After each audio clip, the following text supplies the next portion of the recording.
Šiandien jums papasakosiu apie sukilimą, kuris nusinešė daugiau gyvybių negu Pirmas pasaulinis karas, bet apie jį beveik niekas nežino. Įsivaizduokite, vienas žmogus Kinijoje tikėjo, kad yra Jėzus brolis. Jis subūrė milijonus sekėjų, sukūrė savo valstybę, paskelbė karą imperatoriui ir vos nesugriovė tūkstantinės imperijos. Šis sukilimas nusinešė daugiau gyvybių nei bet kuris kitas pilietinis karas pasaulio istorijoje. Ir vis dėlto apie jį beveik niekas nežino.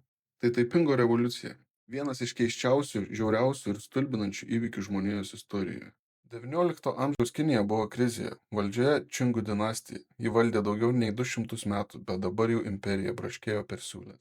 Valstiečiai skurdo, miestai buvo perpildyti, korupcija klestėjo. O iš užsienio veržėsi britai, prancūzai, opiumas ir pažeminimas.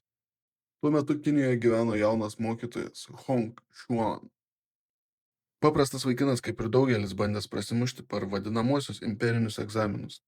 Tai buvo vienintelis kelias tapti valdininku ir pakeisti savo gyvenimą. Bet Hongui nesisekė. Jis egzamino neišlaikė 4 kartus ir po paskutinio bandymo kažkas jame lūžo. Jis susirgo, guli lovoje, karščiuoja, haliucinuoja. Ir tada - regėjimas.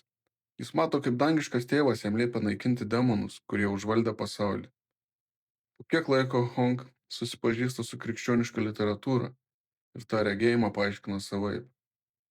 Aš esu Jėzaus jaunesnysis brolis, Dievo sūnus, siųstas į Kiniją išvalyti ją nuo blogio.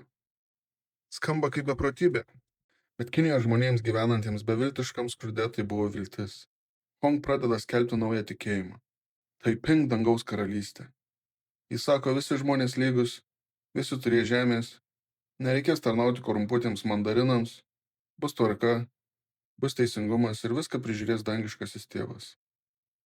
Jo pasiekėjų daugėja, pirmiausia tai buvo religinė sekta, vėliau karinis judėjimas ir galiausiai revoliucija. 1851 metais Hong pasiskelbė dangaus karaliumi. Sukilimas prasideda.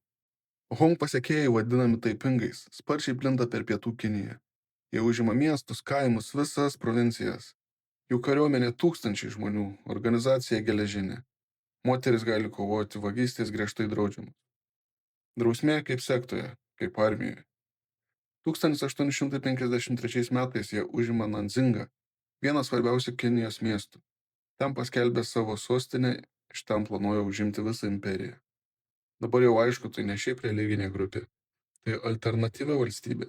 Bet problema, jie nesugebėjo valdyti to, ką užkariavo. Hong nors vadino save karaliumi, greitai atsitraukė nuo politinių reikalų, jis pasinėrė į religinę izoliaciją, sėdėjo rūmuose, rašė dangiškus įstatymus, bet realiai nieko nevaldė. Jau generolai ėmė peštis dėl galios, vienas kitą žudė, sekė, skundė, intrigos suvalgė revoliuciją iš vidaus. Tuo metu Kvingų dinastija susitvarkė.